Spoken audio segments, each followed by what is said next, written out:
যে জাতি যত বেশি শিক্ষিত সে জাতি তত বেশি উন্নত। 1984 সালে পরশুরাম মডেল উচ্চ বিদ্যালয়টি প্রতিষ্ঠা করেন মরহুম ফকির মমতাজ উদ্দিন চৌধুরী। তিনি এই স্কুলটি প্রতিষ্ঠা করেছিলেন এই অঞ্চলের প্রত্যন্ত অঞ্চলে শিক্ষার আলো ছড়িয়ে দিতে। 1984 সালে শুধুমাত্র একটি টিনের বেড়ার ঘর দিয়ে শুরু হয় এই শিক্ষা প্রতিষ্ঠানের যাত্রা। হাঁটি হাঁটি পা পা করে 2025 সালে এসেও এই স্কুলটি চির অবহেলিত। উপজেলার অন্যান্য বিদ্যালয়গুলো উন্নয়নের ছোঁয়া দেখলেও গত 15 বছরেও এই স্কুলটি উন্নয়নের ছোঁয়া দেখতে পায়নি। পরশুরাম মডেল উচ্চ বিদ্যালয়ে এই বিদ্যালয়ের শ্রেণীকক্ষগুলো জরাজীর্ণ অবস্থা, শিক্ষার্থীদের চরম ভোগান্তিতে এখানে পড়ালেখা করতে হয়, তার পাশাপাশি শিক্ষকদেরও চরম ভোগান্তি পোহাতে হয়। বিদ্যালয়টিতে ভবনের অভাবে বাড়তি যে ক্লাসগুলো রয়েছে সেগুলো পরিচালনা করতেও এই স্কুল কর্তৃপক্ষের চরম ভোগান্তিতে পড়তে হচ্ছে।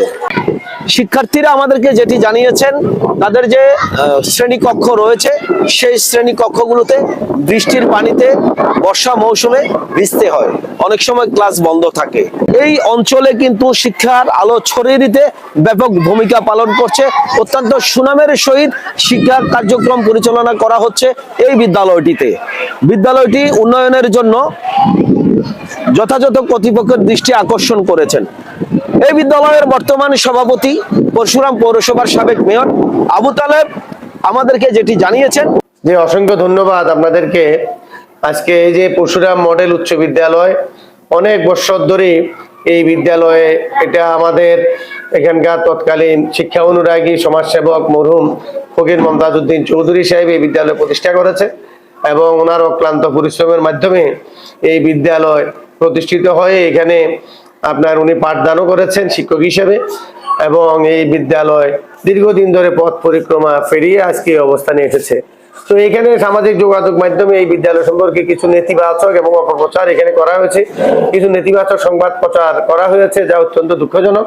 প্রকৃতপক্ষে এই বিদ্যালয় আপনারা জানেন বাংলাদেশকে দীর্ঘ 15 বছর এই ফ্যাসিস্ট সরকার দখল করে রেখেছিল এবং তারা এখানে বলেছে পরশুরামে সহ সারা বাংলাদেশে ব্যাপক উন্নয়ন তারা করেছে, কিন্তু আসলে এখানে উন্নয়নের নামে সারা বাংলাদেশেও সব লুটপাট হয়েছে।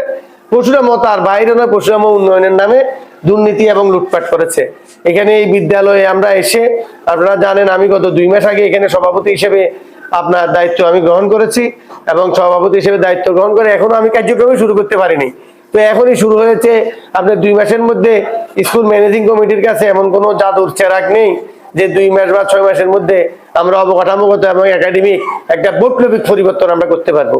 তো আমরা আমাদের লেভেল থেকে আমরা এখানে অ্যাডহক কমিটি, আপনারা জানেন এখানে কোনো মাত্র 2 জন সদস্য, একজন সভাপতি এবং একজন অভিভাবক সদস্য, এই 2 জন আমরা এখানে দায়িত্ব নিয়ে আমরা কাজ শুরু করছি। এটা কোনো পূর্ণাঙ্গ কমিটি নয়। নিশ্চয় বিদ্যালয়ের আপনার কর্তৃপক্ষের যদি অনুমোদন পাওয়া যায়, শিক্ষা বোর্ডের অনুমোদন পাওয়া গেলে এখানে একটা পূর্ণাঙ্গ আপনার যখন বিদ্যালয় পরিচালনা কমিটি হবে তখন তারা এই একাডেমিক বিষয়গুলা এবং সেটা ওনারা কাজ করতে পারবে। আর অবকাঠামোগত যে উন্নয়ন, সেটা এই পট পরিবর্তনের পরে আপনারা জানেন বিভিন্ন অফিসের বিভিন্ন দপ্তরে আমরা আমাদের তরফ থেকে একজন বাংলাদেশের নাগরিক হিসেবে আমরা যেভাবে যোগাযোগ করা সেটা আমরা করেছি এবং অবকাঠামোগত বরাদ্দ ইতিমধ্যে একটা প্রক্রিয়া শুরু হয়েছে। যে বিদ্যালয়ের শ্রেণীকক্ষে যে সমস্যা এখানে বিরাজমান দীর্ঘদিন ধরে, এটা আপনার বিরাজমান, কিন্তু এটা বিগত 15 বছর এখানে একটা শ্রেণীকক্ষ এখানে বৃদ্ধি করা হয় নাই, কোনো বরাদ্দ ছিল না, যেটা আসলে একদম উপজেলা এবং পৌরসভা সদরের বিদ্যালয় হিসেবে, মডেল উচ্চ বিদ্যালয় হিসেবে এর থেকে দুঃখজনক ঘটনা আর কিছু হইতে পারে না। তো সুতরাং এই অবকাঠামোগত উন্নয়ন এবং শ্রেণীকক্ষের যে সমস্যা, এই সমস্যা সমাধানের জন্য আমরা ইতিমধ্যে আমাদের উপজেলা নির্বাহী কর্মকর্তা এবং জেলা প্রশাসনের যারা আছে সকলের সাথে আমাদের যোগাযোগ হয়েছে। শিক্ষা প্রকৌশল অধিদপ্তরের সাথে আমরা যোগাযোগ করেছি। ওনারা শীঘ্রই আপনার যখন বরাদ্দ পাওয়া যাবে আমাদের এখানে অগ্রাধিকার ভিত্তিতে এই বিদ্যালয়ের অবকাঠামো এবং শ্রেণীকক্ষের যে সমস্যা আছে সেগুলো সমাধান করার জন্য ওনারা উদ্যোগ গ্রহণ করবেন, সেই আশ্বাস ওনারা আমাদেরকে দিয়েছে। তো আমরা আশা করি এখানে বিদ্যালয়ে এই এলাকার যারা ছেলেমেয়েরা এখানে যারা লেখাপড়া করে একটা সুষ্ঠু পরিবেশ বজায় থাকে। এখানে প্রধান শিক্ষক সহ শ্রদ্ধাভাজন শিক্ষক মন্ডলী যারা আছেন তারা আরো বর্তমানে যা করতেছেন তার থেকে আরেকটু অধিক আন্তরিকতার সহিত নিষ্ঠার সাথে তারা দায়িত্ব পালন করবেন এবং ছেলেদেরকে যাতে সুনাগরিক হিসেবে যে দায়িত্বটা জাতি গড়ার কারিগর হিসেবে ওনারা যে দায়িত্ব নিয়েছেন, কঠিন দায়িত্ব নিয়েছেন, সেই দায়িত্ব পেশাগত দায়িত্বের বাইরে এসে এই জাতি গড়ার আপনার যে মহান দায়িত্ব ওনারা নিয়েছেন সেই দায়িত্ব তারা পালন করবেন। আমি শিক্ষক মন্ডলীর কাছে সে আহ্বান এবং প্রত্যাশা রাখছি এবং আশা করি একটা সুন্দর পরিবেশ এই বিদ্যালয়ে গড়ে উঠবে, এই প্রত্যাশা রইল। যারা সভাপতি ছিলেন ওনারা তো ওগুলা দেখছেন। এরপরে আমরা দরখাস্ত দেওয়া হয়েছে শিক্ষা প্রকৌশল অধিদপ্তরে, ভাবছি ওখান থেকে কিছু একটা হবে। আর এর আগে যারা কমিটিতে ছিলেন, সভাপতি ছিলেন, ওনারা তো এগুলা দেখছেন। ওনাদের কাছে আমরা যে স্যারেরাও বলছে, শুনছেন যে অনেকবার আমাদের যাওয়া হয়েছে এই ব্যাপারে। হয়ে যাবে, হবে বা করবে, আমরা তো বড় আশা নিয়ে ওনাদেরকে সভাপতি বানাইছি। যেহেতু আমরা যে অবস্থা আছে, আপনারা তো একটু মনে দেখছেন প্রতিষ্ঠানের কি অবস্থা। তো এখন ওনারা আমাদের এটা করে না, এটা ওনারা বলতে পারবে কেন করে না। শ্রেণীকক্ষের সংকট বেশি। জি, আমরা আমাদের পরিষেবা মডেল হাই স্কুল, এখানে আমাদের আসলে ভবনের সংকট। আমি কিছুদিন আগে বলেছিলাম, এখনো ভবনের সংকট। আমাদের 5টা শ্রেণীর জন্য 5টা কক্ষ। এখন ইতিমধ্যে আমরা একটা সুখবর পেয়েছি, সেটা হচ্ছে 2024 সালের ভয়াবহ যে বন্যা হয়েছিল তার পরেই আমাদের স্কুলের শিক্ষা প্রকৌশল অধিদপ্তর থেকে একটা ভবন বরাদ্দ হয়েছে এবং সেখান থেকে ইঞ্জিনিয়ার আসি মাপজোক নিয়েছেন। আমরা আলহামদুলিল্লাহ অনেক খুশি হয়েছি। ইতিমধ্যে এই ভবনের পাশ হয়ে গেছে, হয়তো এই বছরের ভিতরে দ্রুত এই ভবনের কাজটা আরম্ভ হবে, আমরা এটাও জেনেছি।